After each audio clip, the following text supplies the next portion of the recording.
Well, hi YouTube, Brian James, I'm Anchor 4/3 guy with you once again, and I'm back in the UK sitting in my car, as it's been a while since I did one of these sitting in the car ones, and it's been oh goodness, what a time I've had.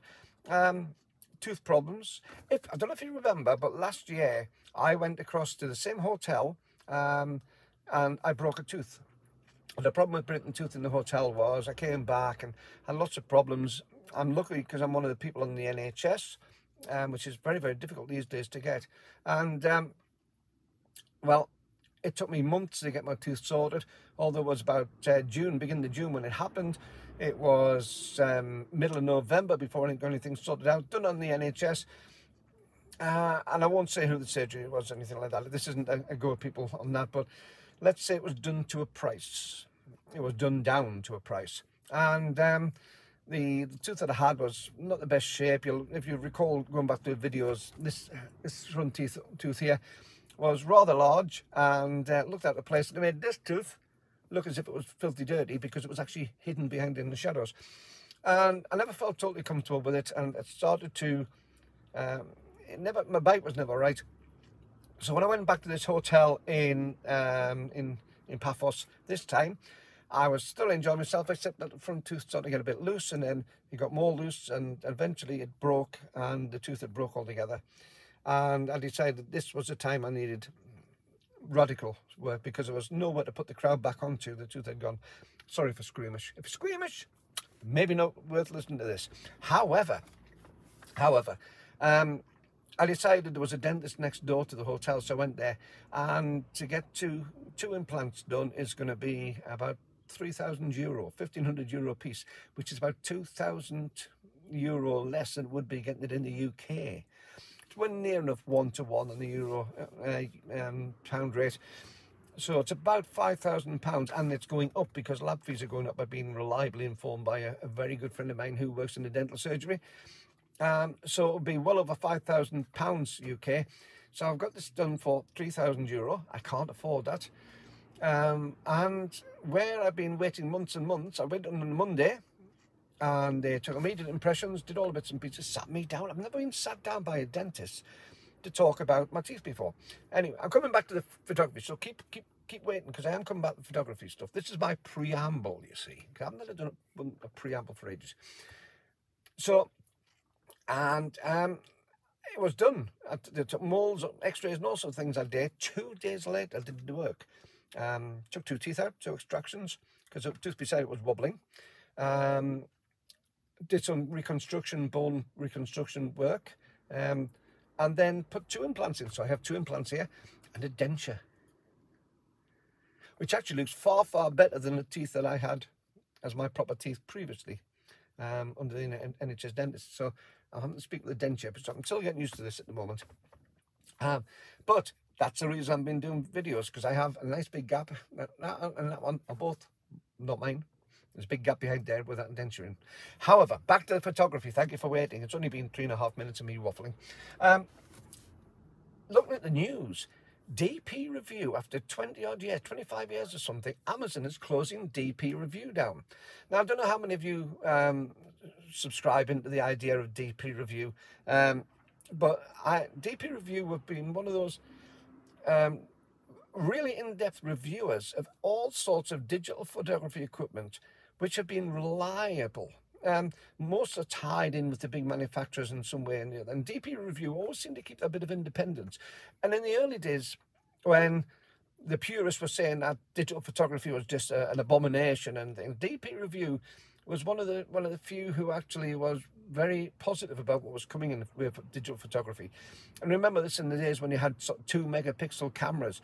So they were really in the thing then. It was great. And they've got a phenomenal history and a phenomenal archive of all sorts of things. And of course, DP Review now belong to Amazon, and Amazon decided to pull the plug altogether. And one of the things I've enjoyed is since Chris Nichols and his cohort, whose name I can't remember, I'm really embarrassed about that. I'll find out his name.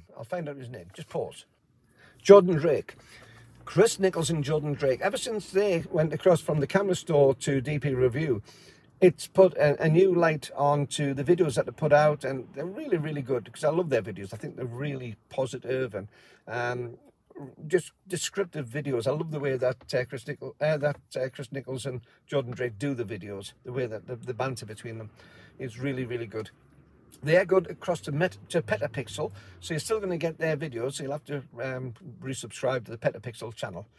But I just think it's such a sad time for digital photography that DP Review, after being something of a, it was one of the anchors that we had insofar as the review side online and on video and all sorts of things. It was one of those anchors which was trustworthy, and it's going to disappear overnight, and all the archives are going to go as well, and of course all the staff are going.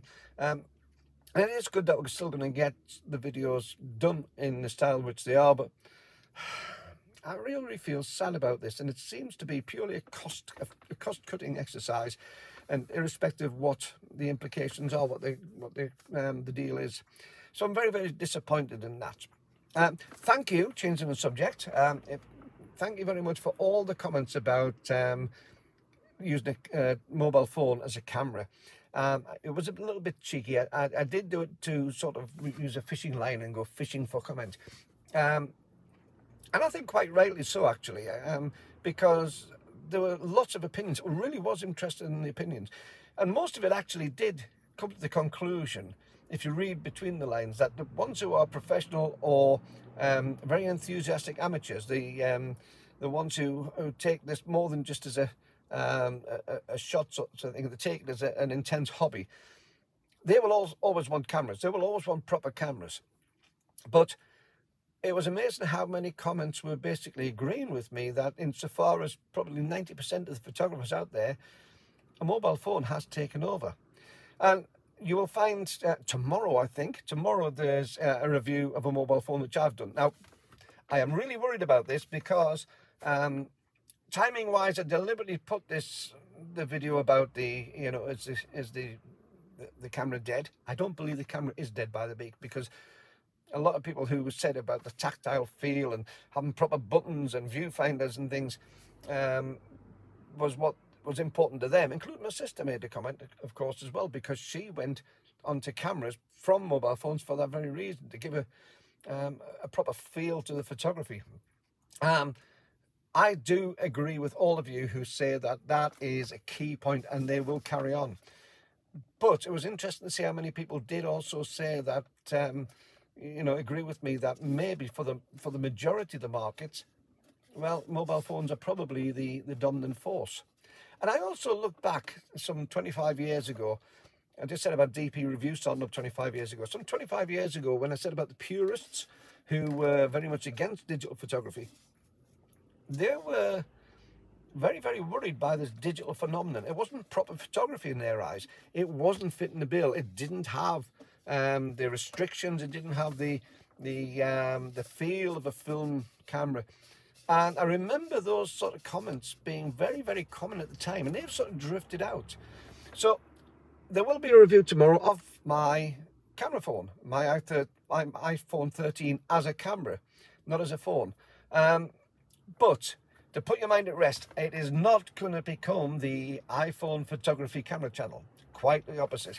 But I just thought I'd bring you my impressions of using a newer multi-lens iPhone, multi-lens camera phone. So yes, we will be carrying on with the Micro Four Thirds. There is no way in the world that I will be giving up my Micro Four Thirds cameras in the near future. There's nobody in the world will be wanting to give up my Micro Four Thirds lenses, because I think they are still stunning. I will be putting a comment video up very, very soon about my holiday experience with the GX8, because that's been a little bit of an eye-opener for me. I've had that camera a couple of years, and if you recall, I did a video a little while ago about what my perfect camera would be. I did it before Christmas. And a lot of what my perfect camera is based upon what a GX8 is, with whistles and bells. And I think that those whistles and bells are very, very important. Those comments about iPhones, and, well, when I say iPhones, I mean mobile phones, because obviously we've got all the Androids and things like that. So to me, it's the iPhone I'm talking about. So when I say iPhone, I mean all smartphones.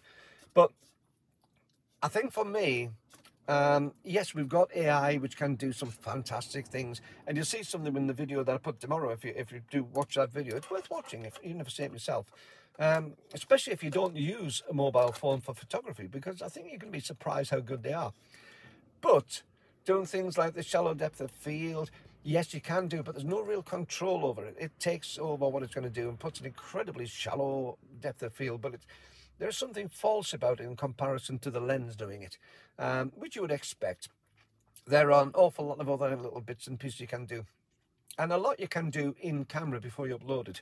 So have a look at the video tomorrow, but please don't be swayed by it thinking that this is me departing Micro Four Thirds and going on a permanent mobile phone quest. It's not. I did find the mobile phone is really, really good when I want to do videos where on a gimbal. I did some work, which I think I put some shorts up, actually. I did, at an architectural dig, and I was using that then. It was fabulous because although I was carrying it around, it was unobtrusive, it was easy to carry, it was even with the gimbal, it was easy to carry, it was easy to use, and it had a distinct advantage over using a camera with a gimbal for the camera, because that is considerably bigger. One of the things I did like about the GX8 though, although it's a bigger camera, it's bigger than the GX9 and GX7, which I think are fabulous cameras, it's still small enough and light enough that's carryable. And I did walk around the streets in Paphos, think to myself, if I had my G9 here in my hand with the same lens on, my 14-140 lens, I would be getting a bit tired by now. And I would probably be considering leaving that camera back in the hotel room rather than carrying it around the way that I did with the GX8. The GX8 is still small enough to be a good camera to carry around, but it's a cracking, phenomenally good camera as a full pro camera. So I'll be bringing you a review of that GX8 very, very soon. And if anything, it's gone up in my estimation rather than down.